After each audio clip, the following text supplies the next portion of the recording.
El ingenioso hidalgo Don Quijote de la Mancha.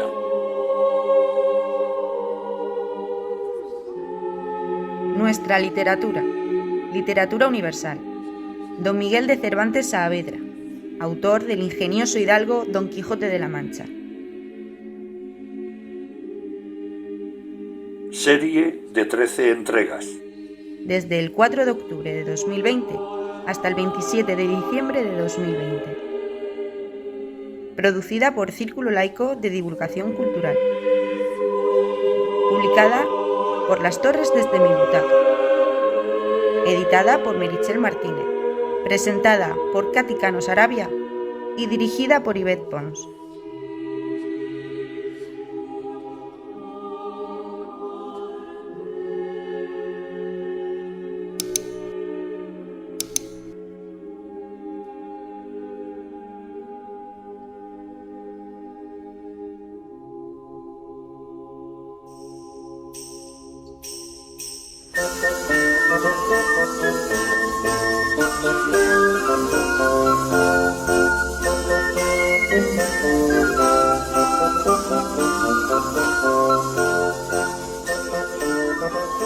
Bienvenidos a la sexta entrega audiovisual del ingenioso hidalgo Don Quijote de la Mancha. Continuamos comentando algunos pasajes de la vida de nuestro autor universal, de Don Miguel de Cervantes y Saavedra. Ya en España, tras 11 años de ausencia, encontró a su familia en una situación aún más penosa, por lo que se dedicó a realizar encargos para la corte durante unos años. En 1584 casó con Catalina Salazar de Palacios y al año siguiente se publicó su novela pastoril La Galatea. En 1587 aceptó un puesto de comisario real de abastos, trabajo que le acarreó más de un problema con los campesinos, pero le permitió entrar en contacto con el abigarrado y pintoresco mundo del campo, que también reflejaría en su obra maestra. Tras estas breves pinceladas sobre la vida de Cervantes, pasamos a la introducción del contenido de la entrega de hoy.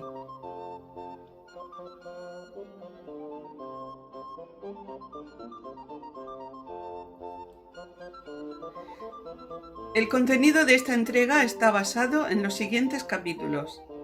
concretamente desde el capítulo 28 hasta el 30. La duración aproximada es de 1 hora y 20 minutos. Veamos como siempre el título de cada jornada. Capítulo 28, que trata de la nueva y agradable aventura que al cura y al barbero sucedió en la misma sierra. Capítulo 29,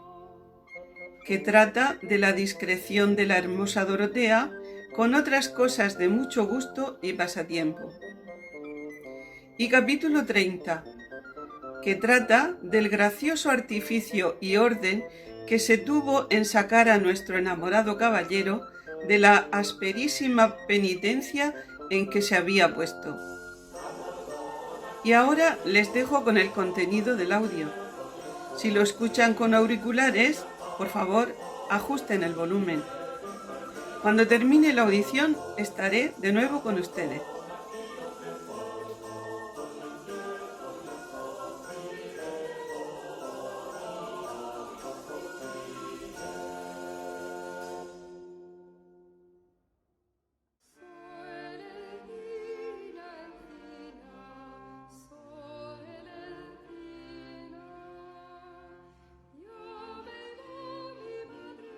Primera parte del ingenioso hidalgo Don Quijote de la Mancha.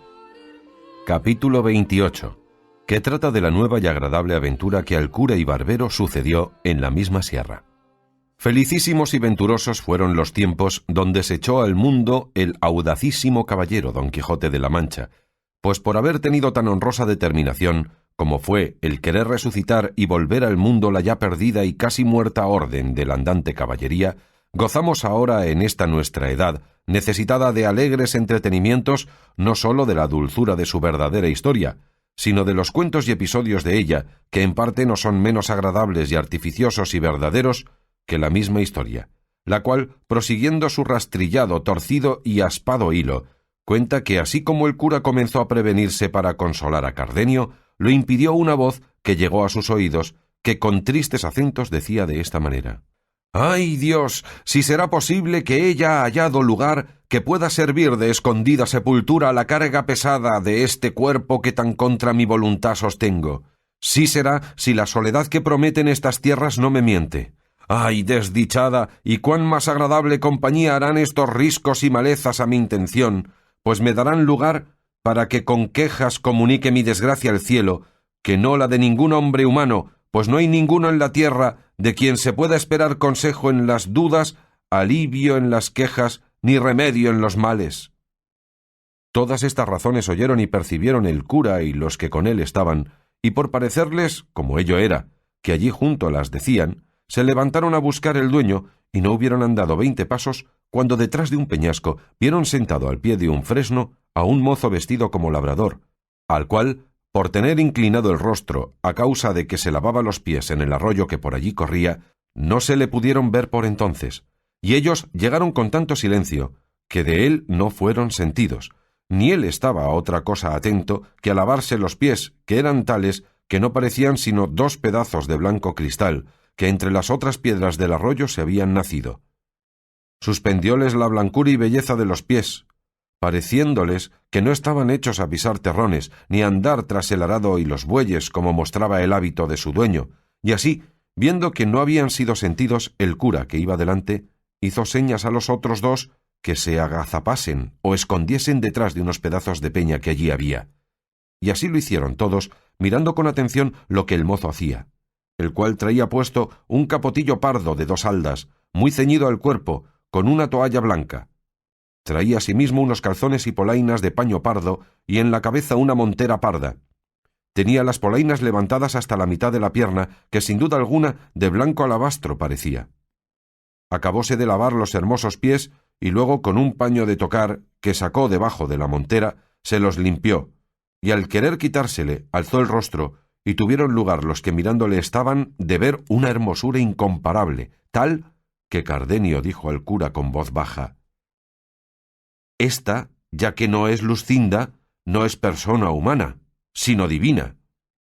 El mozo se quitó la montera y sacudiendo la cabeza a una y a otra parte, se comenzaron a descoger y desparcir unos cabellos que pudieran los del sol tenerles envidia.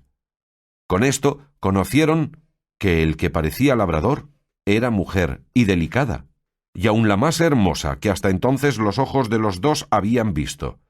y aun los de Cardenio si no hubiera mirado y conocido a Luscinda, que después afirmó que sola la belleza de Luscinda podía contender con aquella. Los luengos y rubios cabellos no sólo le cubrieron las espaldas, mas toda en torno la escondieron debajo de ellos, que si no eran los pies, ninguna otra cosa de su cuerpo se parecía. Tales y tantos eran.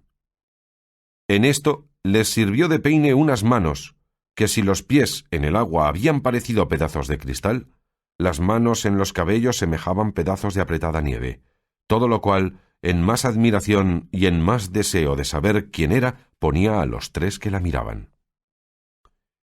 Por esto determinaron de mostrarse, y al movimiento que hicieron de ponerse en pie, la hermosa moza alzó la cabeza, y apartándose los cabellos de delante de los ojos con entrambas manos, miró los que el ruido hacían, y apenas los hubo visto cuando se levantó en pie, sin aguardar a calzarse ni a recoger los cabellos, asió con mucha presteza un bulto como de ropa que junto sí tenía, y quiso ponerse en huida, llena de turbación y sobresalto. Mas no hubo dado 6 pasos, cuando no pudiendo sufrir los delicados pies la aspereza de las piedras, dio consigo en el suelo, lo cual, visto por los 3, salieron a ella, y el cura fue el primero que le dijo: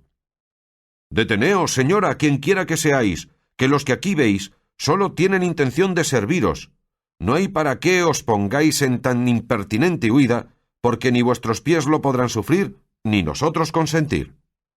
A todo esto ella no respondía palabra, atónita y confusa. Llegaron pues a ella, y asiéndola por la mano, el cura prosiguió diciendo: «Lo que vuestro traje, señora, nos niega, vuestros cabellos nos descubren. señales claras que no deben de ser de poco momento las causas que han disfrazado vuestra belleza en hábito tan indigno, y traídola a tanta soledad como es esta, en la cual ha sido ventura el hallaros, si no para dar remedio a vuestros males, a lo menos para darles consejo, pues ningún mal puede fatigar tanto, ni llegar tan al extremo de serlo, mientras no acaba la vida, que rehuya de no escuchar siquiera el consejo que con buena intención se le da al que lo padece. Así que, señora mía, o señor mío, o lo que vos quisierdes ser, perded el sobresalto que vuestra vista os ha causado, y contadnos vuestra buena o mala suerte, que en nosotros juntos, o en cada uno, hallaréis quien os ayude a sentir vuestras desgracias. En tanto que el cura decía estas razones, estaba la disfrazada moza como embelesada, mirándolos a todos sin mover labio ni decir palabra alguna, bien así como rústico aldeano que de improviso se le muestran cosas raras y de él jamás vistas. Mas, volviendo el cura a decirle otras razones al mismo efecto encaminadas, dando ella un profundo suspiro, rompió el silencio y dijo: «Pues que la soledad de estas sierras no ha sido parte para encubrirme, ni la soltura de mis descompuestos cabellos no ha permitido que sea mentirosa mi lengua, en balde sería fingir yo de nuevo ahora lo que, si me creyese, sería más por cortesía que por otra razón alguna. Presupuesto esto, digo, señores, que os agradezco el ofrecimiento que me habéis hecho, el cual me ha puesto en obligación de satisfaceros en todo lo que me habéis pedido, puesto que temo que la relación que os hiciere de mis desdichas os ha de causar, al par de la compasión, la pesadumbre, porque no habéis de hallar remedio para remediarlas, ni consuelo para entretenerlas. Pero con todo esto, porque no ande vacilando mi honra en vuestras intenciones, habiéndome ya conocido por mujer y viéndome moza, sola y en este traje, cosas todas juntas y cada una por sí, que pueden echar por tierra cualquier honesto crédito, os habré de decir lo que quisiera callar, si pudiera». Todo esto dijo sin parar la que tan hermosa mujer parecía, con tan suelta lengua, con voz tan suave, que no menos les admiró su discreción que su hermosura. Y tornándole a hacer nuevos ofrecimientos y nuevos ruegos para que lo prometido cumpliese, ella, sin hacerse más de rogar, calzándose con toda honestidad y recogiendo sus cabellos, se acomodó en el asiento de una piedra y puestos los tres alrededor de ella, haciéndose fuerza por detener algunas lágrimas que a los ojos se le venían, con voz reposada y clara, comenzó la historia de su vida de esta manera. En esta Andalucía hay un lugar de quien toma título un duque, que le hace uno de los que llaman grandes de España. Este tiene 2 hijos, el mayor heredero de su estado, y al parecer de sus buenas costumbres, y el menor no sé yo de qué sea heredero, sino de las traiciones de Bellido y de los embustes de Galalón.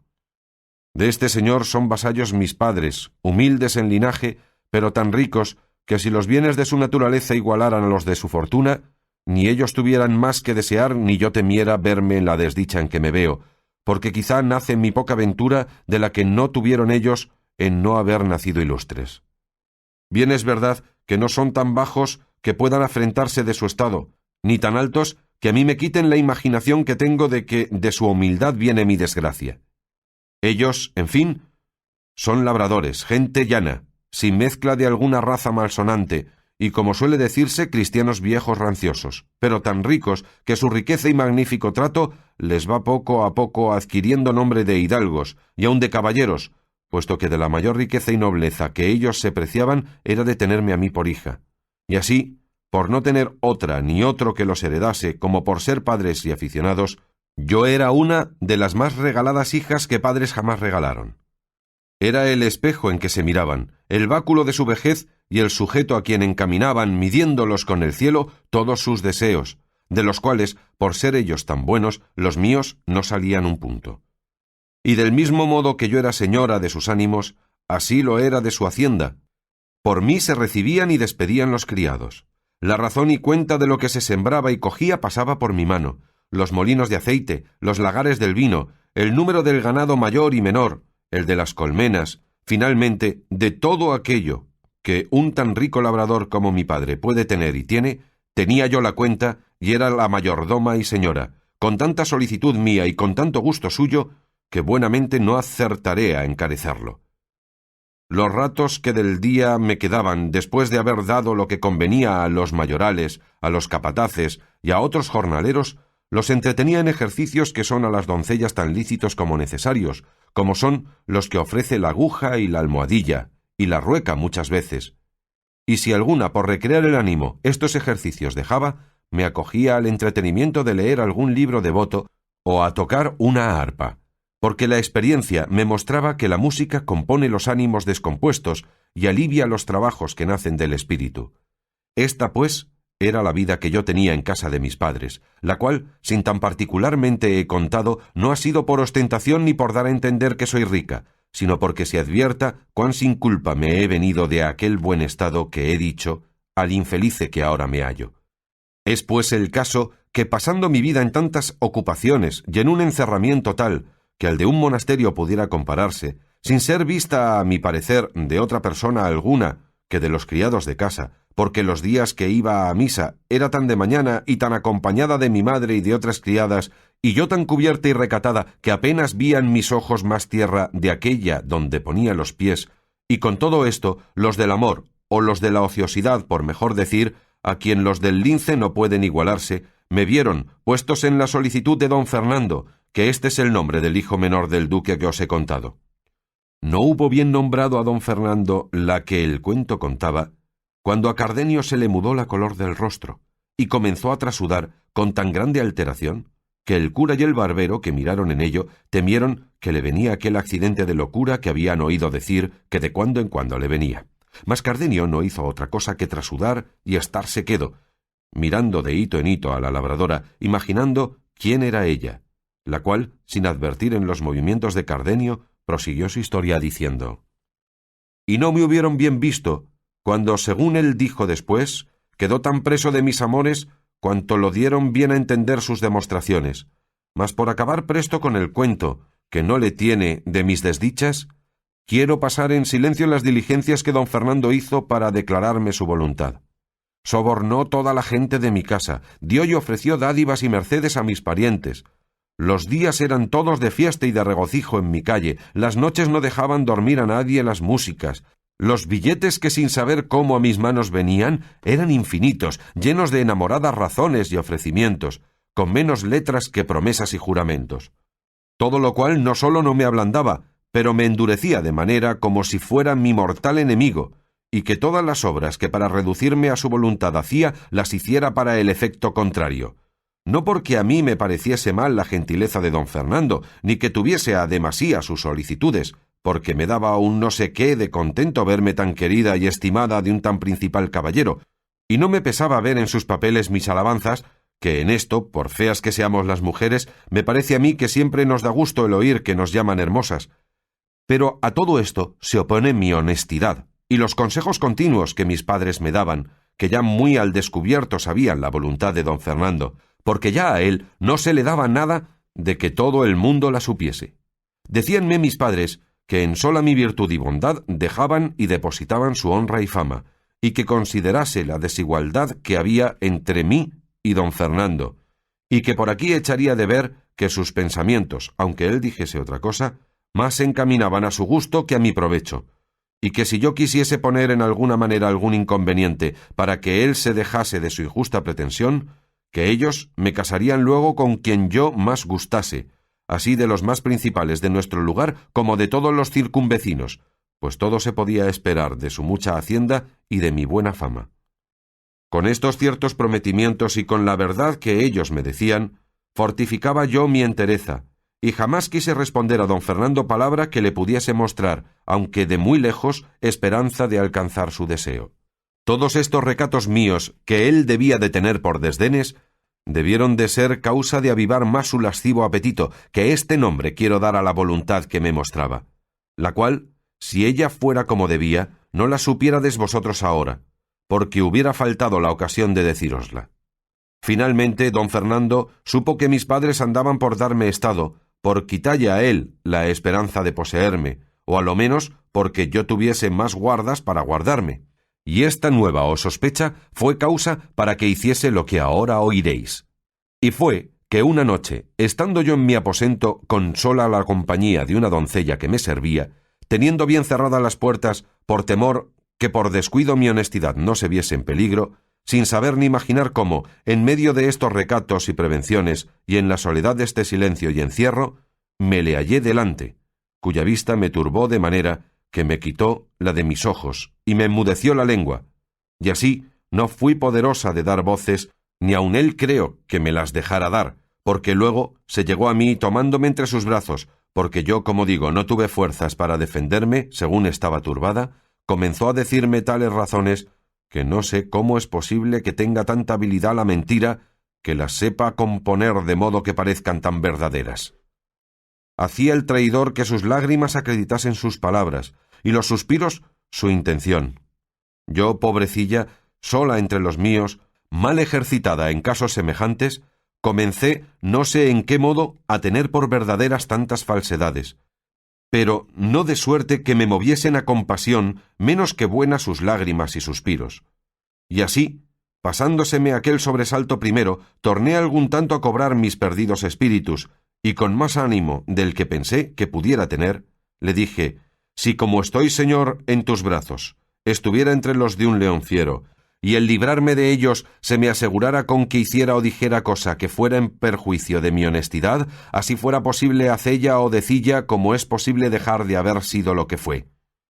Así que, si tú tienes ceñido mi cuerpo con tus brazos, yo tengo atada mi alma con mis buenos deseos, que son tan diferentes de los tuyos como lo verás, si con hacerme fuerza quisieres pasar adelante en ellos. Tu vasalla soy, pero no tu esclava. Ni tiene ni debe tener imperio la nobleza de tu sangre para deshonrar y tener en poco la humildad de la mía. Y en tanto me estimo yo, villana y labradora, como tú, señor y caballero.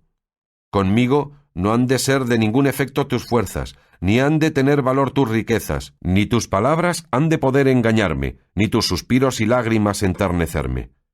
Si alguna de todas estas cosas que he dicho viera yo en el que mis padres me dieran por esposo, a su voluntad se ajustara la mía, y mi voluntad de la suya no saliera, de modo que, como quedara con honra, aunque quedara sin gusto, de grado le entregara lo que tú, Señor, ahora con tanta fuerza procuras. Todo esto he dicho porque no es pensar que de mí alcance cosa alguna el que no fuere mi legítimo esposo. Si no reparas más que en eso, bellísima Dorotea, que este es el nombre de esta desdichada, dijo el desleal caballero,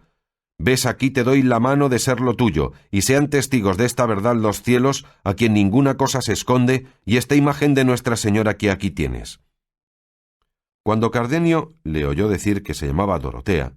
tornó de nuevo a sus sobresaltos y acabó de confirmar por verdadera su primera opinión, pero no quiso interromper el cuento por ver en qué venía a parar lo que él ya casi sabía. Solo dijo: ¿Que Dorotea es tu nombre, señora? Otra he oído yo decir del mismo que quizá corre parejas con tus desdichas. Pasa adelante, que tiempo vendrá en que te diga cosas que te espanten en el mismo grado que te lastimen. Reparó Dorotea en las razones de Cardenio y en su extraño y desastrado traje, y rogóle que si alguna cosa de su hacienda sabía,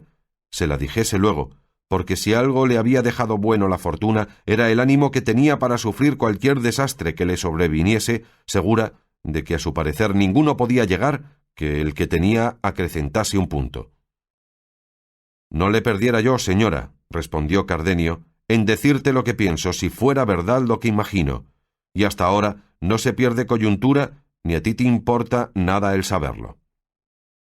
Sea lo que fuere, respondió Dorotea, lo que en mi cuento pasa fue que tomando don Fernando una imagen que en aquel aposento estaba, la puso por testigo de nuestro desposorio, con palabras eficacísimas y juramentos extraordinarios me dio la palabra de ser mi marido, puesto que antes que acabase de decirlas, le dije que mirase bien lo que hacía y que considerase el enojo que su padre había de recibir de verle casado con una villana, vasalla suya, que no le cegase mi hermosura tal cual era, pues no era bastante para hallar en ella disculpa de su yerro, y que si algún bien me quería hacer, por el amor que me tenía, fuese dejar correr mi suerte a lo igual de lo que mi calidad podía, porque nunca los tan desiguales casamientos se gozan ni duran mucho en aquel gusto con que se comienzan.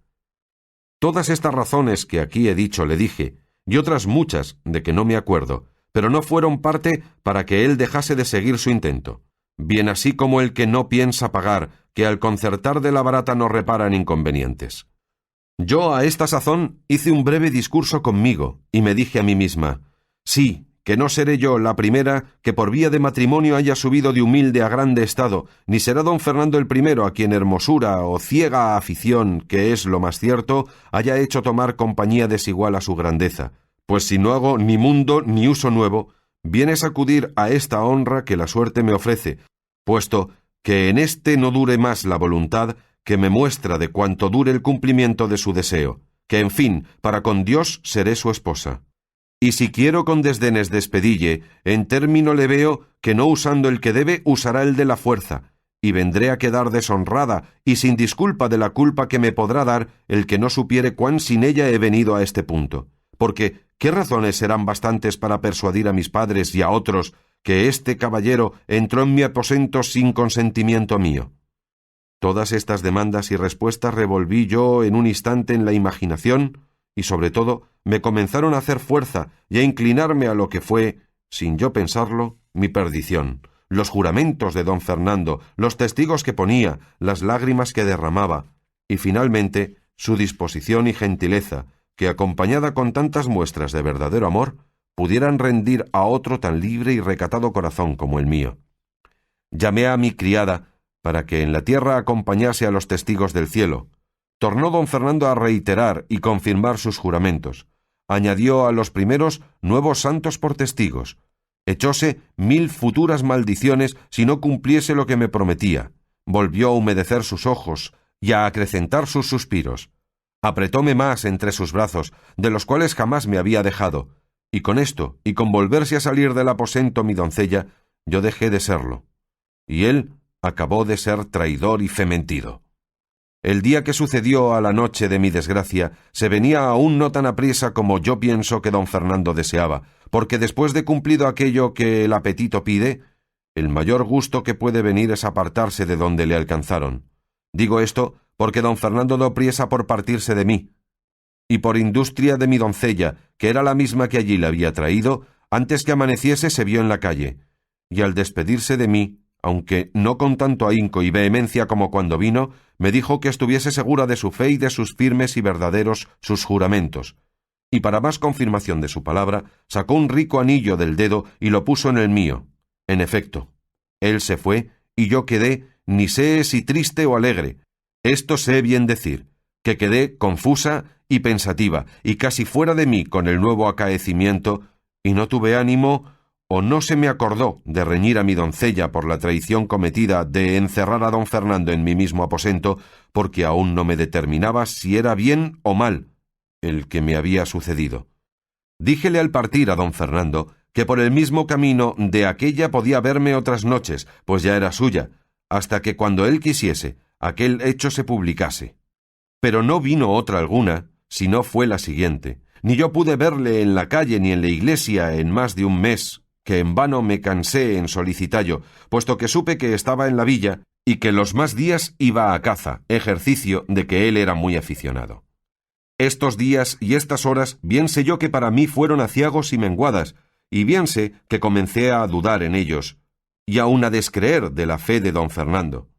Y sé también que mi doncella oyó entonces las palabras que en reprensión de su atrevimiento antes no había oído, y sé que me fue forzoso tener cuenta con mis lágrimas y con la compostura de mi rostro por no dar ocasión a que mis padres me preguntasen que de qué andaba descontenta y me obligasen a buscar mentiras que decilles. Pero todo esto se acabó en un punto, llegándose uno donde se atropellaron respetos y se acabaron los honrados discursos, y a donde se perdió la paciencia y salieron a plaza mis secretos pensamientos. Y esto fue porque de allí a pocos días se dijo en el lugar cómo en una ciudad allí cerca se había casado don Fernando con una doncella hermosísima en todo extremo y de muy principales padres, aunque no tan rica que por la dote pudiera aspirar a tan noble casamiento. Díjose que se llamaba Luscinda, con otras cosas que en sus desposorios sucedieron dignas de admiración. Oyó Cardenio el nombre de Luscinda y no hizo otra cosa que encoger los hombros, morderse los labios, enarcar las cejas y dejar de allí a poco caer por sus ojos 2 fuentes de lágrimas. Mas no por esto dejó Dorotea de seguir su cuento diciendo: «Llegó esta triste nueva a mis oídos, y en lugar de lárseme el corazón en oilla, fue tanta la cólera y rabia que se encendió en él, que faltó poco para no salirme por las calles dando voces, publicando la alevosía y traición que se me había hecho. Mas templóse esta furia por entonces con pensar de poner aquella misma noche por obra lo que puse, que fue ponerme en este hábito que me dio uno de los que llaman zagales en casa de los labradores, que era criado de mi padre, al cual descubrí toda mi desventura y le rogué me acompañase hasta la ciudad donde entendí que mi enemigo estaba. Él, después que hubo reprendido mi atrevimiento y afeado mi determinación, viéndome resuelta en mi parecer, se ofreció a tenerme compañía, como él dijo, hasta el cabo del mundo. Luego, al momento, encerré en una almohada de lienzo un vestido de mujer y algunas joyas y dineros, por lo que podía suceder. Y en el silencio de aquella noche, sin dar cuenta a mi traidora doncella, salí de mi casa acompañada de mi criado y de muchas imaginaciones, y me puse en camino de la ciudad a pie, llevada en vuelo del deseo de llegar, ya que no a estorbar lo que tenía por hecho, a lo menos a decir a don Fernando me dijese con qué alma lo había hecho. Llegué en 2 días y medio donde quería, y en entrando por la ciudad pregunté por la casa de los padres de Luscinda, y al primero a quien hice la pregunta me respondió más de lo que yo quisiera oír. Díjome la casa y todo lo que había sucedido en el desposorio de su hija, cosa tan pública en la ciudad que se hacían corrillos para contarla por toda ella. Díjome que la noche que don Fernando se desposó con Luscinda, después de haber ella dado el sí de ser su esposa, le había tomado un recio desmayo, y que llegando a su esposo a desabrocharle el pecho para que le diese el aire, le halló un papel escrito de la misma letra de Luscinda, en que decía y declaraba que ella no podía ser esposa de don Fernando, porque lo era de Cardenio, que a lo que el hombre me dijo, era un caballero muy principal de la misma ciudad, y que si había dado el sí a don Fernando, fue por no salir de la obediencia de sus padres. En resolución, tales razones dijo que contenía el papel, que daba a entender que ella había tenido intención de matarse en acabándose de desposar, y daba allí las razones porque se había quitado la vida. Todo lo cual dicen que confirmó una daga que le hallaron no sé en qué parte de sus vestidos. Todo lo cual, visto por don Fernando, parecióle que Luscinda le había burlado y escarnecido y tenido en poco, arremetió a ella antes que de su desmayo volviese, y con la misma daga que le hallaron, la quiso dar de puñaladas, y lo hiciera si sus padres y los que se hallaron presentes no se lo estorbaran. Dijeron más, que luego se ausentó don Fernando y que Luscinda no había vuelto de su parasismo hasta otro día, que contó a sus padres cómo ella era verdadera esposa de aquel Cardenio que he dicho. Supe más, que el Cardenio, según decían, se halló presente a los desposorios y que en viéndola desposada, lo cual él jamás pensó, se salió de la ciudad desesperado, dejándole primero escrita una carta donde daba a entender el agravio que Luscinda le había hecho y de cómo él se iba a donde gentes no le viesen.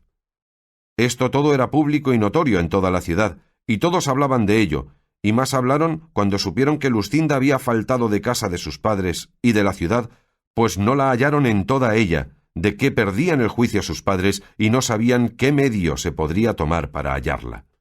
Esto que supe puso en bando mis esperanzas, y tuve por mejor no haber hallado a don Fernando que no hallarle casado, pareciéndome que aún no estaba del todo cerrada la puerta a mi remedio, dándome yo a entender que podría ser que el cielo hubiese puesto aquel impedimento en el segundo matrimonio por atraerle a conocer lo que al primero debía, y a caer en la cuenta de que era cristiano y que estaba más obligado a su alma que a los respetos humanos.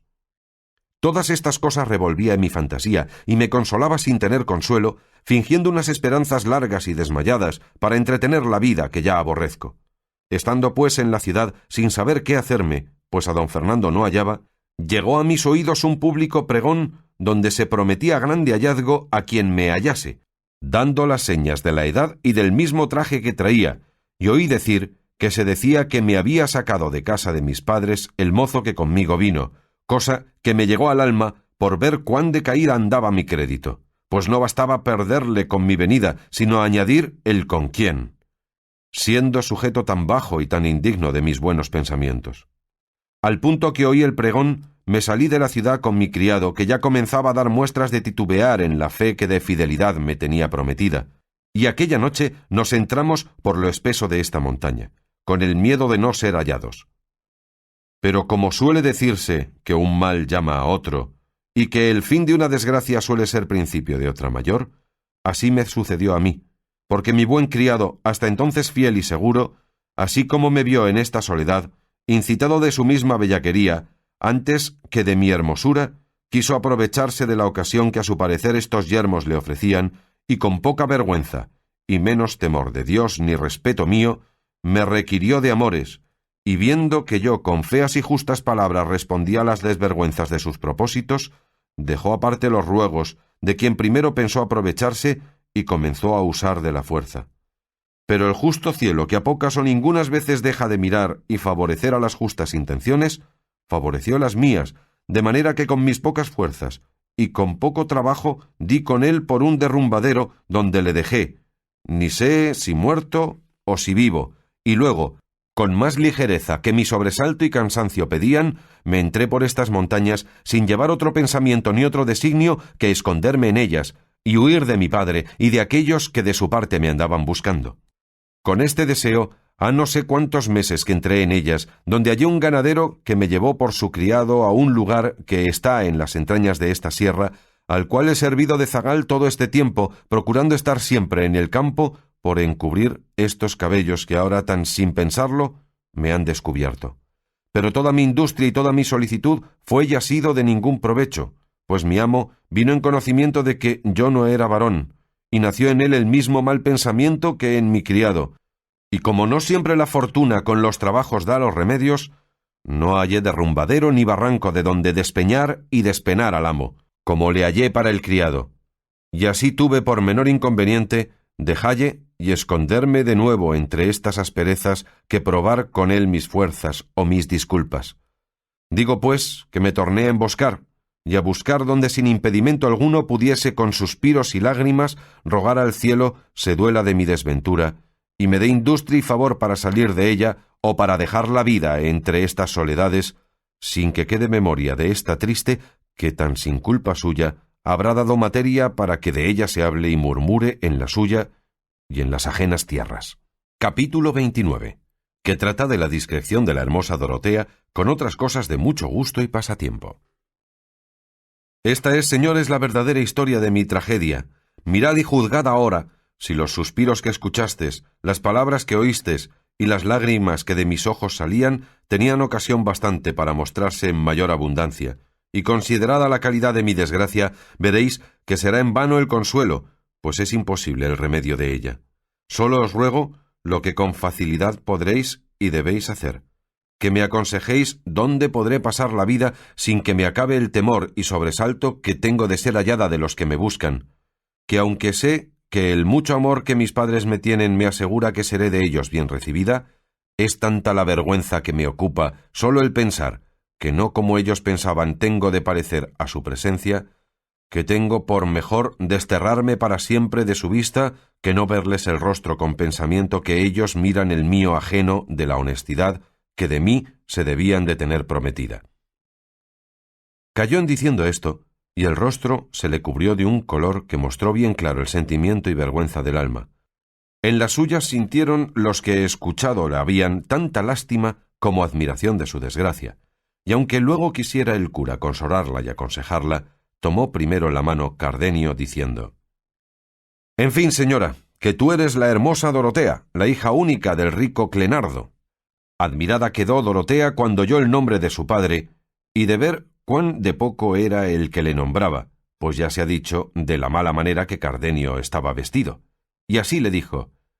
«¿Y quién sois vos, hermano, que así sabéis el nombre de mi padre? Porque yo hasta ahora, si mal no me acuerdo, en todo el discurso del cuento de mi desdicha, no le he nombrado».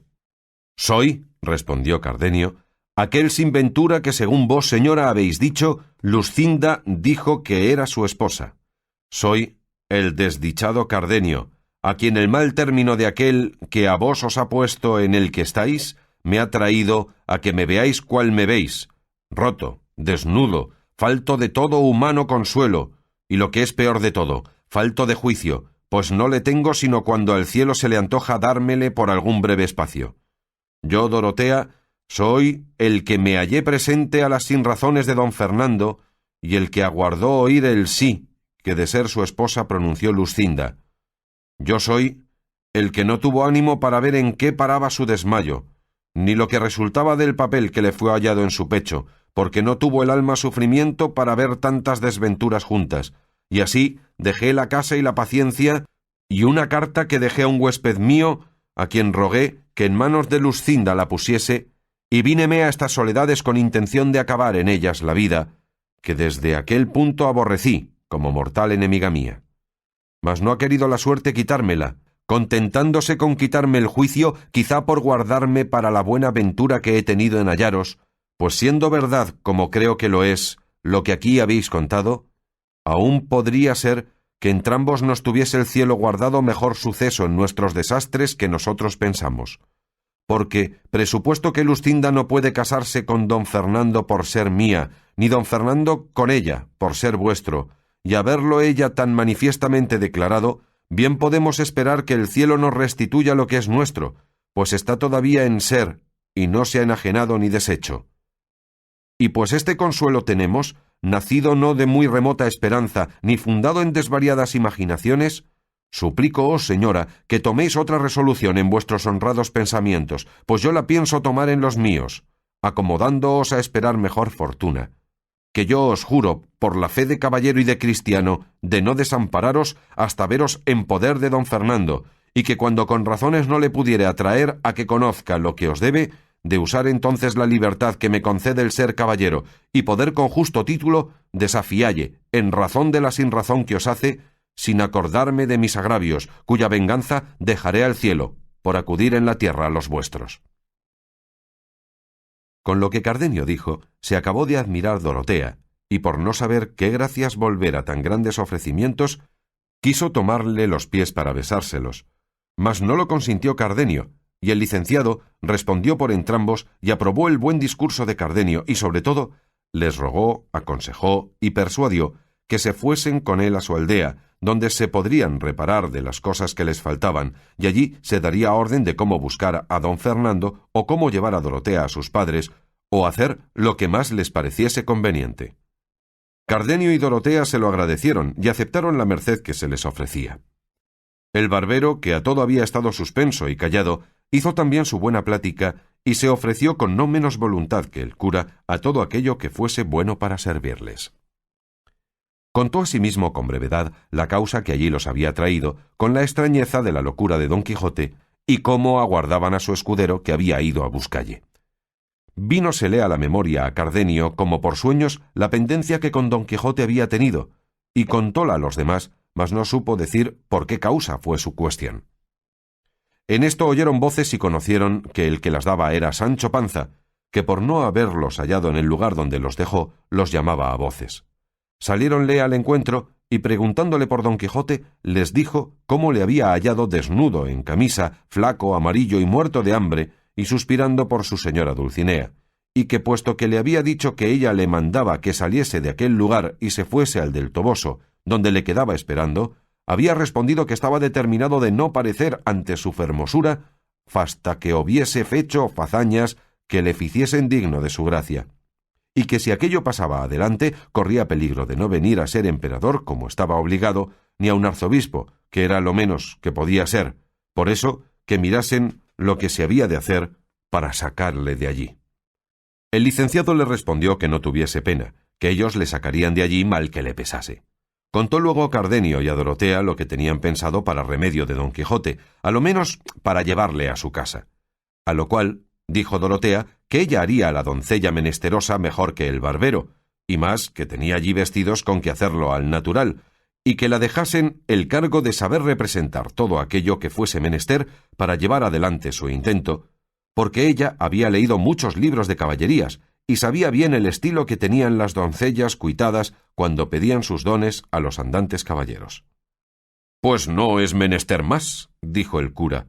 «sino que luego se ponga por obra, que sin duda la buena suerte se muestra en favor nuestro, pues tan sin pensarlo, a vosotros, señores, se os ha comenzado a abrir la puerta para vuestro remedio, y a nosotros se nos ha facilitado la que habíamos menester».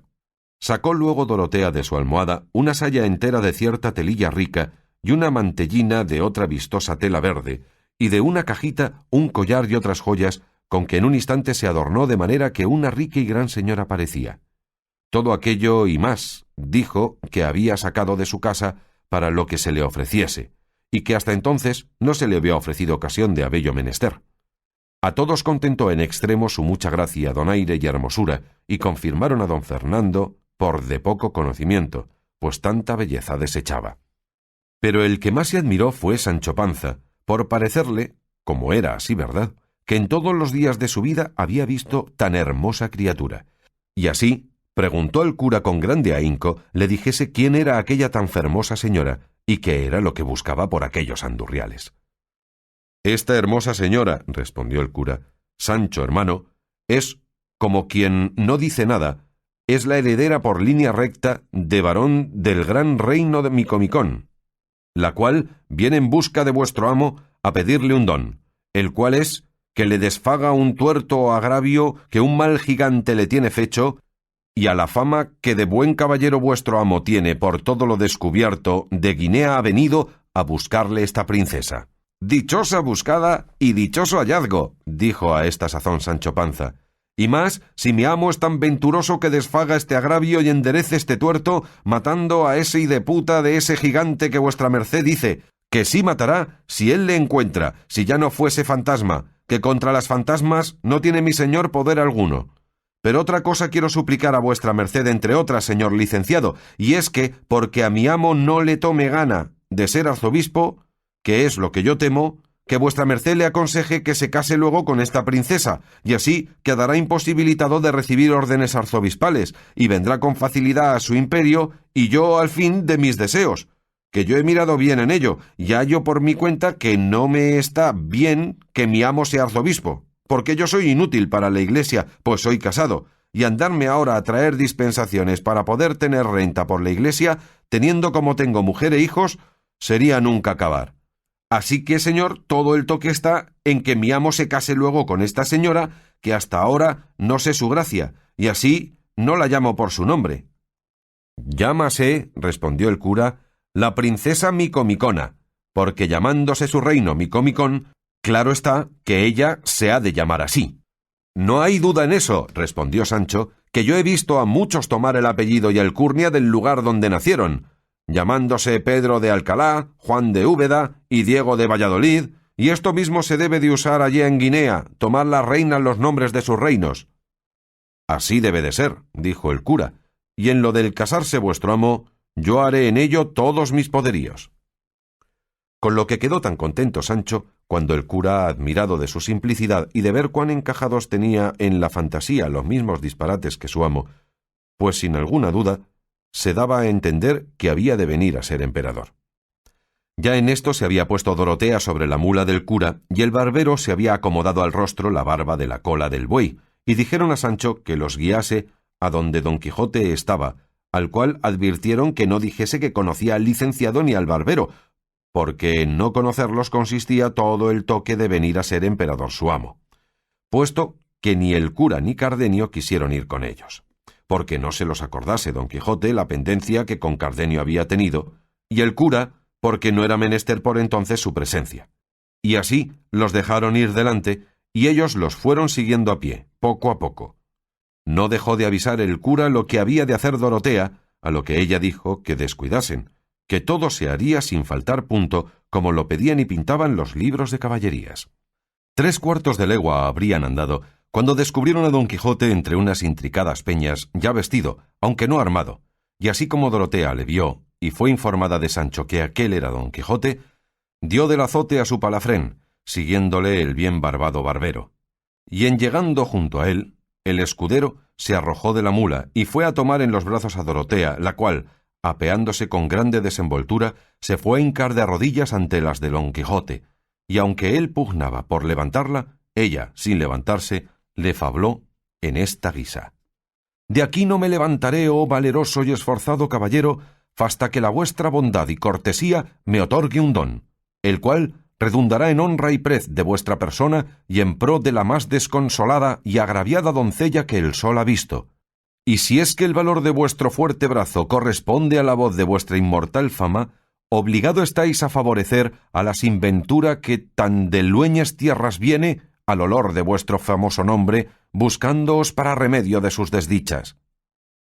«No os responderé palabra, hermosa señora», respondió don Quijote, ni oiré más cosa de vuestra facienda hasta que os levantéis de tierra. No me levantaré, señor, respondió la afligida doncella, si primero por la vuestra cortesía no me es otorgado el don que pido. Yo vos le otorgo y concedo, respondió don Quijote, como no se haya de cumplir en daño o mengua de mi rey, de mi patria y de aquella que de mi corazón y libertad tiene la llave. No será en daño ni en mengua de los que decís, mi buen señor, replicó la dolorosa doncella. Y estando en esto, se llegó Sancho Panza al oído de su señor y muy pasito le dijo: Bien puede vuestra merced, señor, concederle el don que pide, que no es cosa de nada, solo es matar a un gigantazo, y esta que lo pide es la alta princesa Micomicona, reina del gran reino Micomicón de Etiopía. Sea quien fuere, respondió don Quijote, que yo haré lo que soy obligado, y lo que me dicta mi conciencia conforme a lo que profesado tengo. Y volviéndose a la doncella dijo: La vuestra gran fermosura se levante, que yo le otorgo el don que pedirme quisiere. Pues el que pido es, dijo la doncella, que la vuestra magnánima persona se venga luego conmigo donde yo le llevare, y me prometa que no se ha de entremeter en otra aventura ni demanda alguna hasta darme venganza de un traidor que contra todo derecho divino y humano me tiene usurpado mi reino. Digo que así lo otorgo, respondió don Quijote, y así podéis, señora, desde hoy más desechar la melancolía que os fatiga y hacer que cobre nuevos bríos y fuerzas vuestra desmayada esperanza, que con el ayuda de Dios y la de mi brazo, vos os veréis presto restituida en vuestro reino y sentada en la silla de vuestro antiguo y grande estado, a pesar y a despecho de los follones que contradecirlo quisieren. Y manos a labor, que en la tardanza dicen que suele estar el peligro. La menesterosa doncella pugnó con mucha porfía por besarle las manos, mas don Quijote, que en todo era comedido y cortés caballero, jamás lo consintió, antes la hizo levantar y la abrazó con mucha cortesía y comedimiento, y mandó a Sancho que requiriese las cinchas a Rocinante y le armase luego al punto. Sancho descolgó las armas, que como trofeo de un árbol estaban pendientes, y requiriendo las cinchas en un punto armó a su señor, el cual, viéndose armado, dijo: Vamos de aquí, en el nombre de Dios, a favorecer esta gran señora. Estábase el barbero aún de rodillas, teniendo gran cuenta de disimular la risa, y de que no se le cayese la barba, con cuya caída quizá quedaran todos sin conseguir su buena intención. Y viendo que ya el don estaba concedido, y con la diligencia que don Quijote se alistaba para ir a cumplirle, se levantó y tomó de la otra mano a su señora, y entre los dos la subieron en la mula. Luego subió don Quijote sobre Rocinante, y el barbero se acomodó en su cabalgadura, quedándose Sancho a pie, donde de nuevo se le renovó la pérdida del rucio, con la falta que entonces le hacía, mas todo lo llevaba con gusto por parecerle que ya su señor estaba puesto en camino y muy a pique de ser emperador, porque sin duda alguna pensaba que se había de casar con aquella princesa y ser por lo menos rey de Micomicón. Sólo le daba pesadumbre el pensar que aquel reino era en tierra de negros, y que la gente que por sus vasallos le diesen habían de ser todos negros, a lo cual hizo luego en su imaginación un buen remedio, y díjose a sí mismo: ¿Qué se me da a mí que mis vasallos sean negros? Habrá más que cargar con ellos y traerlos a España, donde los podré vender y a donde me los pagarán de contado, de cuyo dinero podré comprar algún título o algún oficio con que vivir descansado todos los días de mi vida. No, sino dormíos y no tengáis ingenio ni habilidad para disponer de las cosas y para vender 30 o 10.000 vasallos en dácame esas pajas. Par Dios que los he de volar chico con grande, como pudiere, y que por negros que sean, los he de volver blancos o amarillos. Llegaos que me mamo el dedo. Con esto andaba tan solícito y tan contento que se le olvidaba la pesadumbre de caminar a pie. Todo esto miraban de entre unas breñas Cardenio y el cura, y no sabían qué hacerse para juntarse con ellos, pero el cura, que era gran tracista, imaginó luego lo que harían para conseguir lo que deseaban, y fue que con unas tijeras que traía en un estuche quitó con mucha presteza la barba a Cardenio y vistióle un capotillo pardo que él traía y dióle un herreruelo negro, y él se quedó en calzas y en jubón, y quedó tan otro de lo que antes parecía Cardenio que él mismo no se conociera aunque un espejo se mirara.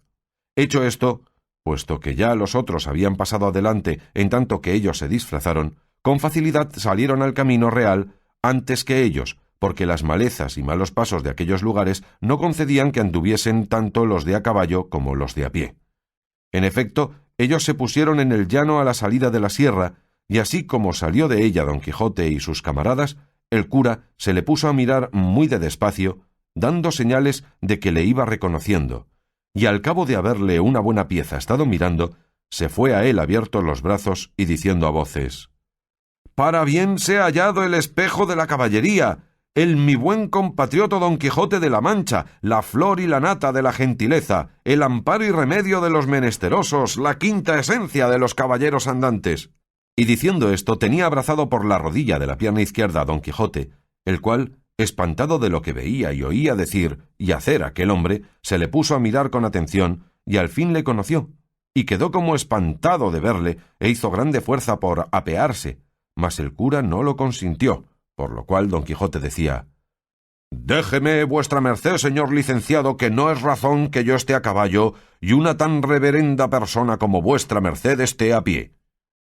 «Eso no consentiré yo en ningún modo», dijo el cura. «Estése la vuestra grandeza a caballo, pues estando a caballo acaba las mayores fazañas y aventuras que en nuestra edad se han visto, que a mí, aunque indigno sacerdote, bastárame subir en las ancas de una de estas mulas de estos señores que con vuestra merced caminan, si no lo han por enojo, y aún haré cuenta que voy caballero sobre el caballo Pegaso o sobre la cebra o alfana en que cabalgaba aquel famoso moro Muzaraque, que aún hasta ahora yace encantado en la gran cuesta Zulema que dista poco de la gran Compluto». «Aún no caía yo en tanto, mi señor licenciado», respondió Don Quijote, «y yo sé que mi señora la princesa está servida por mi amor de mandar a su escudero de a vuestra merced la silla de su mula, que él podrá acomodarse en las ancas si es que ella la sufre». «Sí sufre, a lo que yo creo», respondió la princesa, «y también sé que no será menester mandárselo al señor mi escudero, que él es tan cortés y tan cortesano que no consentirá que una persona eclesiástica vaya a pie pudiendo ir a caballo».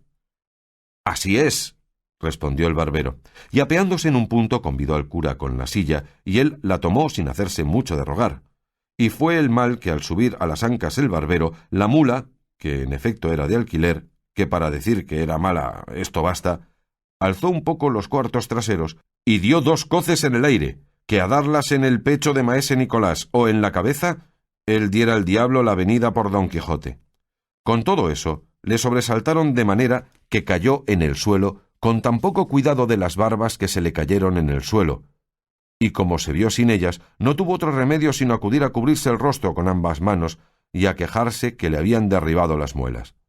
Don Quijote, como vio todo aquel mazo de barbas, sin quijadas y sin sangre, lejos del rostro del escudero caído, dijo: «Vive Dios que es gran milagro este. Las barbas le ha derribado y arrancado del rostro como si las quitaran a posta». El cura, que vio el peligro que corría su invención de ser descubierta, acudió luego a las barbas y fuese con ellas a donde yacía maese Nicolás, dando aún voces todavía, y de un golpe, llegándole la cabeza a su pecho, se las puso, murmurando sobre él unas palabras que dijo que era cierto ensalmo, apropiado para pegar barbas, como lo verían, y luego se las tuvo puestas, se apartó, y quedó el escudero tan bien barbado y tan sano como de antes, de que se admiró Don Quijote sobremanera, y rogó al cura que cuando tuviese lugar le enseñase aquel ensalmo, que él entendía que su virtud, a más que pegar barbas, se debía de extender, pues estaba claro que de donde las barbas se quitasen, había de quedar la carne llagada y maltrecha, y que pues todo lo sanaba, a más que barbas aprovechaba. «Así es», dijo el cura, y prometió de enseñársele en la primera ocasión. Concertáronse que por entonces subiese el cura, y a trechos se fuesen los 3 mudando hasta que llegasen a la venta, que estaría hasta 2 leguas de allí. Puestos los 3 a caballo, es a saber, Don Quijote, la princesa y el cura, y los 3 a pie, Cardenio, el barbero y Sancho Panza, Don Quijote dijo a la doncella: «Vuestra grandeza, señora mía, guíe por donde más gusto le diere». Y antes que ella respondiese, dijo el licenciado: «¿Hacia qué reino quiere guiar la vuestra señoría? ¿Es por ventura hacia el de Micomicón? Que sí debe de ser, o yo sé poco de reinos». Ella, que estaba bien en todo, entendió que había de responder que sí, y así dijo: «Sí, señor, hacia ese reino es mi camino». «Si así es», dijo el cura, «por la mitad de mi pueblo hemos de pasar, y de allí tomará vuestra merced la derrota de Cartagena, donde se podrá embarcar con la buena ventura, y si hay viento próspero, mar tranquilo y sin borrasca, en poco menos de 9 años se podrá estar a vista de la gran laguna Meona, digo Meótides, que está a poco más de 100 jornadas más acá del reino de vuestra grandeza». «Vuestra merced está engañado, señor mío», dijo ella, «porque no ha 2 años que yo partí de él, y en verdad que nunca tuve buen tiempo, y con todo eso he llegado a ver lo que tanto deseaba, que es al señor Don Quijote de la Mancha, cuyas nuevas llegaron a mis oídos así como puse los pies en España, y ellas me movieron a buscarle, para encomendarme en su cortesía y fiar mi justicia al valor de su invencible brazo». «No más cesen mis alabanzas», dijo a esta sazón Don Quijote, «porque soy enemigo de todo género de adulación, y aunque ésta no lo sea, todavía ofenden mis castas orejas semejantes pláticas. Lo que yo sé decir, señora mía, que ora tenga valor o no, el que tuviere o no tuviere, se ha de emplear en vuestro servicio hasta perder la vida. Y así, dejando esto para su tiempo, ruego al señor licenciado me diga qué es la causa que le ha traído por estas partes tan solo, y tan sin criados, y tan a la ligera, que me pone espanto». «A eso yo responderé con brevedad», respondió el cura, «porque sabrá vuestra merced, don Quijote, que yo y maese Nicolás, nuestro amigo y nuestro barbero, íbamos a Sevilla a cobrar cierto dinero que un pariente mío, que ha muchos años que pasó a Indias, me había enviado, y no tan pocos que no pasan de 60.000 pesos ensayados, que es otro que tal, y pasando ayer por estos lugares nos salieron al encuentro 4 salteadores y nos quitaron hasta las barbas, y de modo nos las quitaron que le convino al barbero ponérselas postizas, y aun este mancebo que aquí va, señalando a Cardenio, le pusieron como de nuevo. Y es lo bueno que es pública fama por todos estos contornos que los que nos saltearon son de unos galeotes que dicen que libertó casi en este mismo sitio un hombre tan valiente que a pesar del comisario y de las guardas los soltó a todos, y sin duda alguna él debía de estar fuera de juicio o debe de ser tan grande bellaco como ellos, o algún hombre sin alma y sin conciencia, pues quiso soltar al lobo entre las ovejas, a la raposa entre las gallinas, a la mosca entre la miel. Quiso defraudar la justicia, ir contra su rey y señor natural, pues fue contra sus justos mandamientos. Quiso, digo, quitar a las galeras sus pies, poner en alboroto a la santa hermandad que había muchos años que reposaba. Quiso finalmente hacer un hecho por donde se pierda su alma y no se gane su cuerpo.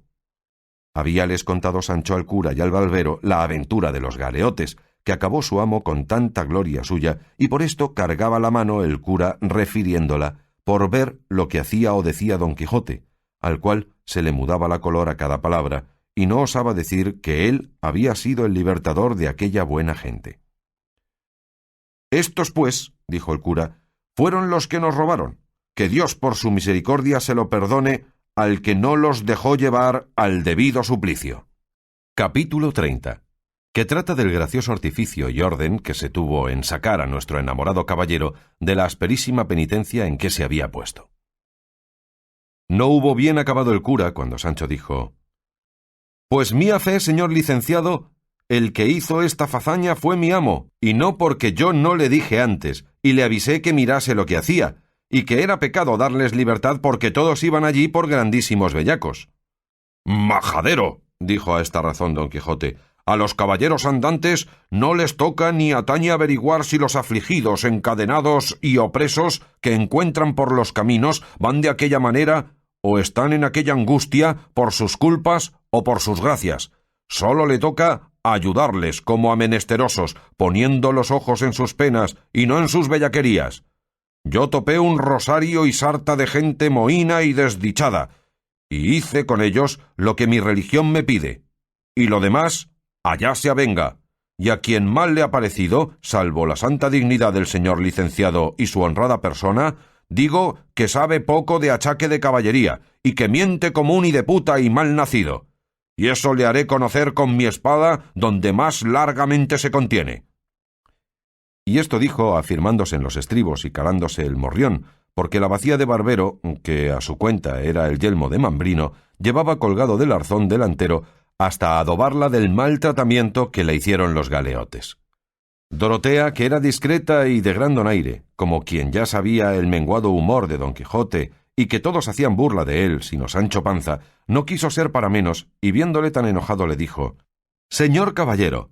miémbresele a la vuestra merced el don que me tiene prometido, y que conforme a él no puede entremeterse en otra aventura por urgente que sea. Sosiegue vuestra merced el pecho, que si el señor licenciado supiera que por este invicto brazo habían sido librados los galeotes, él se diera 3 puntos en la boca, y aun se mordiera 3 veces la lengua antes de haber dicho palabra que en despecho de vuestra merced redundara». «Eso juro yo bien», dijo el cura, «y aún me hubiera quitado un bigote». «Yo callaré, señora mía», dijo Don Quijote, «y reprimiré la justa cólera, que ya en mi pecho se había levantado, e iré quieto y pacífico hasta tanto que os cumpla el don prometido. Pero en pago de este buen deseo, os suplico me digáis, si no se os hace de mal, cuál es vuestra cuita y cuántas, quiénes y cuáles son las personas de quien os tengo que dar debida, satisfecha y entera venganza». «Eso haré yo de gana», respondió Dorotea, «si es que no os enfadan oír lástimas y desgracias». «No enfadará, señora mía», respondió Don Quijote. A lo que respondió Dorotea: «Pues así es, esténme vuestras mercedes atentos». No hubo ella dicho esto, cuando Cardenio y el barbero se le pusieron al lado deseosos de ver cómo fingía su historia la discreta Dorotea, y lo mismo hizo Sancho, que tan engañado iba con ella como su amo, y ella, después de haberse puesto bien en la silla, y prevenídose con toser y hacer otros ademanes con mucho donaire, comenzó a decir de esta manera: «Primeramente quiero que vuestras mercedes sepan, señores míos, que a mí me llaman...» Y detúvose aquí un poco porque se le olvidó el nombre que el cura le había puesto, pero él acudió al remedio porque entendió en lo que reparaba y dijo: «No es maravilla, señora mía, que la vuestra grandeza se turbe y empache contando sus desventuras, que ellas suelen ser tales, que muchas veces quitan la memoria a los que maltratan, de tal manera que aun de sus mismos nombres no se les acuerda, como han hecho con vuestra gran señoría, que se ha olvidado que se llama la princesa Micomicona, legítima heredera del gran reino Micomicón, y con este apuntamiento puede la vuestra grandeza reducir ahora fácilmente a su lastimada memoria todo aquello que contar quisiere». «Así es la verdad», respondió la doncella, «y desde aquí adelante creo que no será menester apuntarme nada, que yo saldré a buen puerto con mi verdadera historia, la cual es que el rey mi padre, que se llama Tinacrio el Sabidor, fue muy docto en esto que llaman el arte mágica, y alcanzó por su ciencia que mi madre, que se llamaba la reina Jaramilla, había de morir primero que él, y que de allí a poco tiempo él también había de pasar de esta vida, y yo había de quedar huérfana de padre y madre. Pero decía él que no le fatigaba tanto esto cuanto le ponía en confusión saber, por cosa muy cierta, que un descomunal gigante, señor de una grande ínsula que casi alinda con nuestro reino, llamado Pandafilando de la Fosca Vista, porque es cosa averiguada que aunque tiene los ojos en su lugar y derechos, siempre mira al revés, como si fuese bizco, y esto lo hace él de maligno y por poner miedo y espanto a los que mira. Digo que supo que este gigante, en sabiendo mi orfandad, había de pasar con gran poderío sobre mi reino y me lo había de quitar todo, sin dejarme una pequeña aldea donde me recogiese, pero que podía excusar toda esta ruina y desgracia si yo me quisiese casar con él, mas, a lo que él entendía, jamás pensaba que me vendría a mí en voluntad de hacer tan desigual casamiento. Y dijo en esto la pura verdad, porque jamás me ha pasado por el pensamiento casarme con aquel gigante, pero ni con otro alguno, por grande y desaforado que fuese. Dijo también mi padre que después que él fuese muerto, y viese yo que Pandafilando comenzaba a pasar sobre mi reino, que no aguardase a ponerme en defensa, porque sería destruirme, sino que libremente le dejase desembarazado el reino si quería excusar la muerte y total destrucción de mis buenos y leales vasallos, porque no había de ser posible defenderme de la endiablada fuerza del gigante, sino que luego, con algunos de los míos, me pusiese en camino de las Españas, donde hallaría el remedio de mis males, hallando a un caballero andante cuya fama en este tiempo se extendería por todo este reino, el cual se había de llamar, si mal no me acuerdo, Don Azote o Don Gigote. «Don Quijote diría, señora», dijo a esta sazón Sancho Panza, o por otro nombre, el caballero de la triste figura. Así es la verdad, dijo Dorotea. Dijo más, que había de ser alto de cuerpo, seco de rostro, y que en el lado derecho, debajo del hombro izquierdo, o por allí junto, había de tener un lunar pardo con ciertos cabellos a manera de cerdas. En oyendo esto, don Quijote dijo a su escudero: «Ten aquí, Sancho, hijo, ayúdame a desnudar, que quiero ver si soy el caballero que aquel sabio rey dejó profetizado». «Pues, ¿para qué quiere vuestra merced desnudarse?», dijo Dorotea. «Para ver si tengo ese lunar que vuestro padre dijo», respondió don Quijote. «No hay para qué desnudarse», dijo Sancho, «que yo sé que tiene vuestra merced un lunar de esas señas en la mitad del espinazo, que es la señal de ser hombre fuerte». «Eso basta», dijo Dorotea, «porque con los amigos no se ha de mirar en pocas cosas, y que esté en el hombro o que esté en el espinazo importa poco, basta que haya lunar, y esté donde estuviere, pues todo es una misma carne, y sin duda acertó mi buen padre en todo, y yo he acertado en encomendarme al señor Don Quijote, que él es por quien mi padre dijo, pues las señales de rostro vienen con las de la buena fama que este caballero tiene, no solo en España, pero en toda la Mancha, pues apenas me hube desembarcado en Osuna cuando oí decir tantas hazañas suyas, que luego me dio el alma que era el mismo que venía a buscar. «Pues, ¿cómo se desembarcó vuestra merced en Osuna, señora mía?», preguntó don Quijote, «si no es puerto de mar». Mas antes que Dorotea respondiese, tomó el cura la mano y dijo: «Debe de querer decir la señora princesa que después que desembarcó en Málaga, la primera parte donde oyó nuevas de vuestra merced fue en Osuna». «Eso quise decir», dijo Dorotea. «Y esto lleva camino», dijo el cura, «y prosiga vuestra majestad delante». «No hay que proseguir», respondió Dorotea, «sino que finalmente mi suerte ha sido tan buena en hallar al señor Don Quijote que ya me cuento y tengo por reina y señora de todo mi reino, pues él, por su cortesía y magnificencia, me ha prometido el don de irse conmigo donde quiera que yo le llevare, que no será a otra parte que a ponerle delante de Pandafilando de la fosca vista, para que le mate y me restituya lo que tan contra razón me tiene usurpado. Que todo esto ha de suceder a pedir de boca, pues así lo dejó profetizado Tinacrio el sabidor, mi buen padre, el cual también dejó dicho y escrito en letras caldeas o griegas, que yo no las sé leer, que si este caballero de la profecía, después de haber degollado al gigante, quisiese casarse conmigo, que yo me otorgase luego sin réplica alguna por su legítima esposa, y le diese la posesión de mi reino junto con la de mi persona. «¿Qué te parece, Sancho amigo?», dijo en este punto don Quijote. «¿No oyes lo que pasa? ¿No te lo dije yo? Mira si tenemos ya reino que mandar y reina con quien casar». «Eso juro yo», dijo Sancho, «para el puto que no se casaren abriendo el gaznatico al señor Pandailado, pues monta que es mala la reina, así se me vuelvan las pulgas de la cama». Y diciendo esto, dio 2 zapatetas en el aire con muestras de grandísimo contento, y luego fue a tomar las riendas de la mula de Dorotea, y haciéndola detener, se hincó de rodillas ante ella, suplicándole le diese las manos para besárselas, en señal que la recibía por su reina y señora. ¿Quién no habría de reír de los circunstantes, viendo la locura del amo y la simplicidad del criado? En efecto, Dorotea se las dio, y le prometió de hacerle gran señor en su reino, cuando el cielo le hiciese tanto bien que se lo dejase cobrar y gozar. Agradecióselo Sancho con tales palabras que renovó la risa en todos. «Esta, señores», prosiguió Dorotea, «es mi historia. Solo resta por deciros que de cuanta gente de acompañamiento saqué de mi reino no me ha quedado sino solo este bien barbado escudero, porque todos se anegaron en una gran borrasca que tuvimos a vista del puerto, y él y yo salimos en 2 tablas a tierra como por milagro. Y así es todo milagro y misterio el discurso de mi vida, como lo habréis notado. Y si en alguna cosa he andado demasiada o no tan acertada como debiera, echad la culpa a lo que el señor licenciado dijo al principio de mi cuento, que los trabajos continuos y extraordinarios quitan la memoria al que los padece».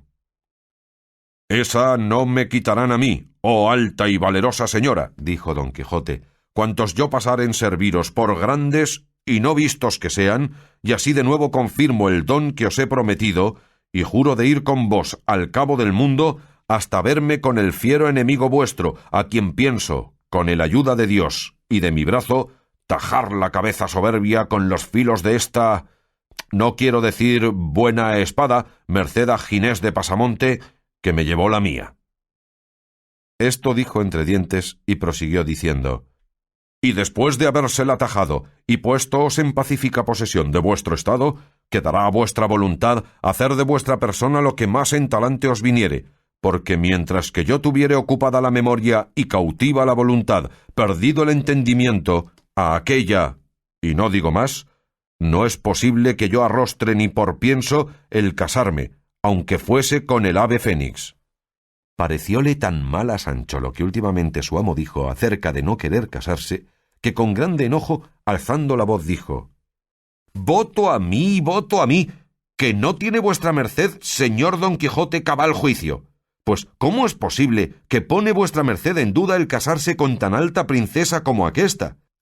¿Piensa que le ha de ofrecer la fortuna tras cada cantillo semejante aventura como la que ahora se le ofrece? Es por dicha más hermosa mi señora Dulcinea, no por cierto, ni aun con la mitad, y aún estoy por decir que no llega a su zapato de la que está delante. Así, noramala alcanzaré yo el condado que espero, ni vuestra merced se anda a pedir cotufas en el golfo. Cásese luego, encomiéndole yo a Satanás, y tome ese reino que se le viene a las manos de bobis, y en siendo rey, hágame marqués o adelantado, y luego siquiera se lo lleve el diablo todo. Don Quijote, que tales blasfemias oyó decir contra su señora Dulcinea, no lo pudo sufrir, y alzando el lanzón, sin hablalle palabra a Sancho, y sin decirle esta boca es mía, le dio tales 2 palos, que dio con él en tierra, y si no fuera porque Dorotea le dio voces, que no le diera más, sin duda le quitara allí la vida. ¿Pensáis, le dijo a cabo de rato, villano ruin, que ha de haber lugar siempre para ponerme la mano en la horcajadura, y que todo ha de ser errar vos y perdonaros yo?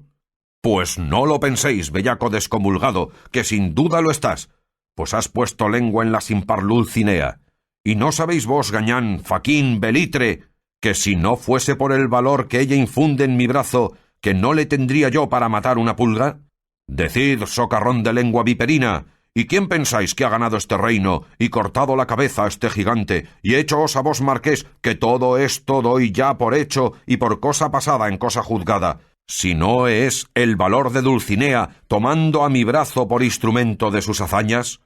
Ella pelea en mí y vence en mí, y yo vivo y respiro en ella, y tengo vida y ser. ¡Hoy de puta bellaco! ¿Cómo sois desagradecido, que os veis levantado del polvo de la tierra a ser señor de título y correspondéis a tan buena obra con decir mal de quien os la hizo?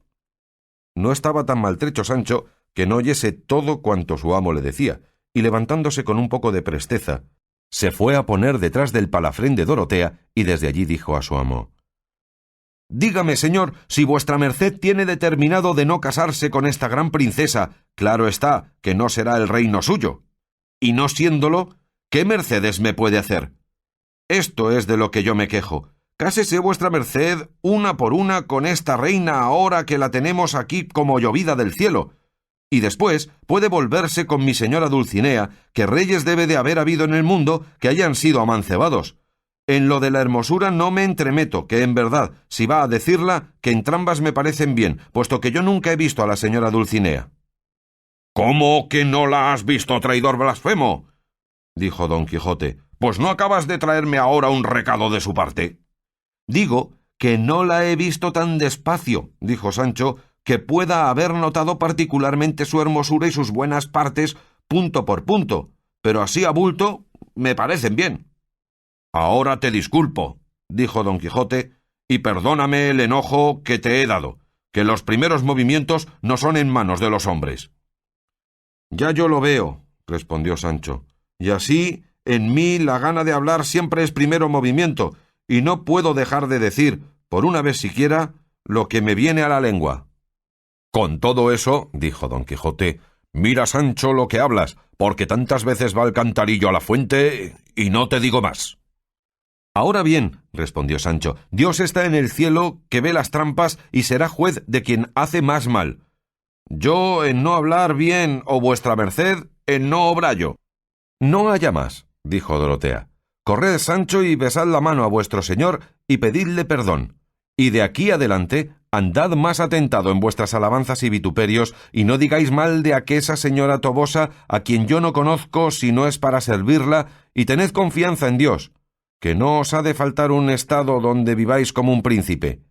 Fue Sancho cabizbajo y pidió la mano a su señor, y él se la dio con reposado continente.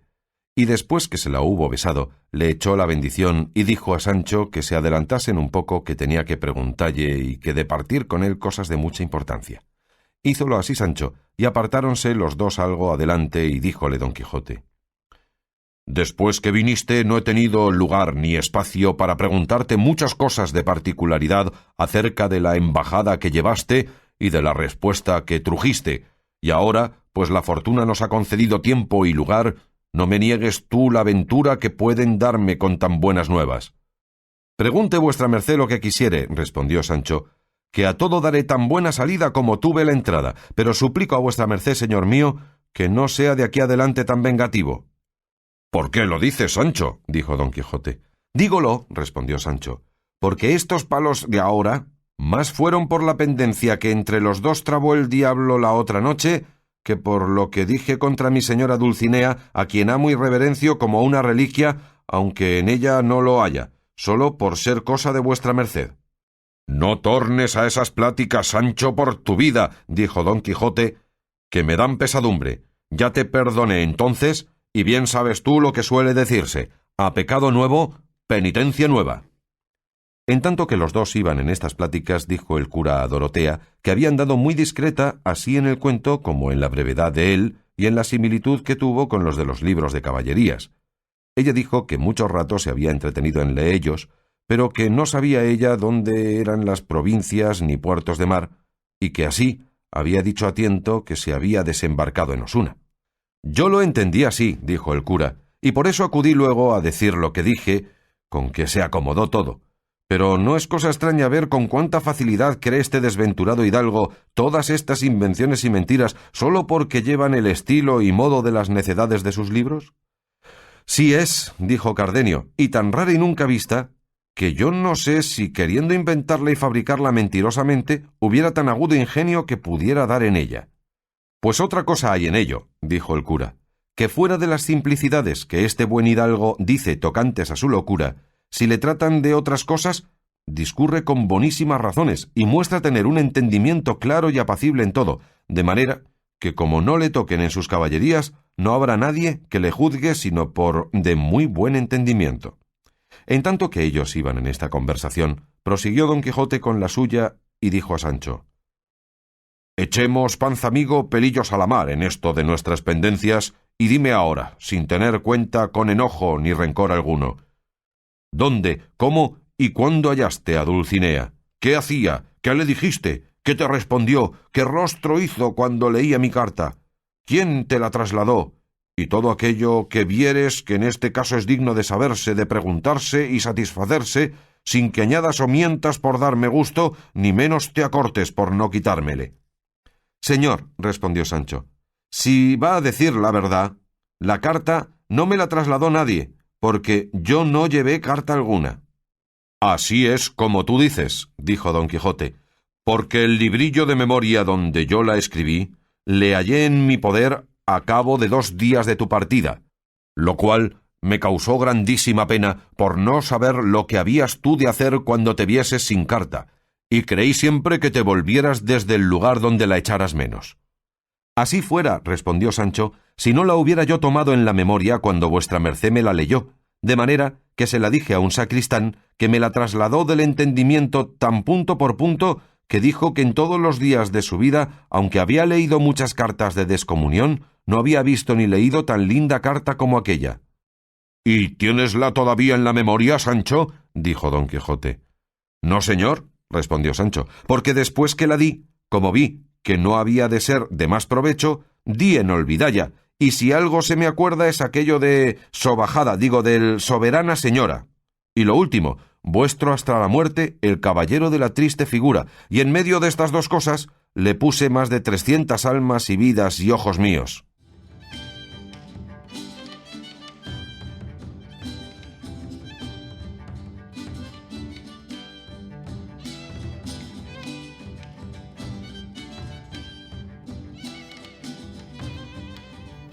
Bien, hemos llegado al fin de la entrega de hoy.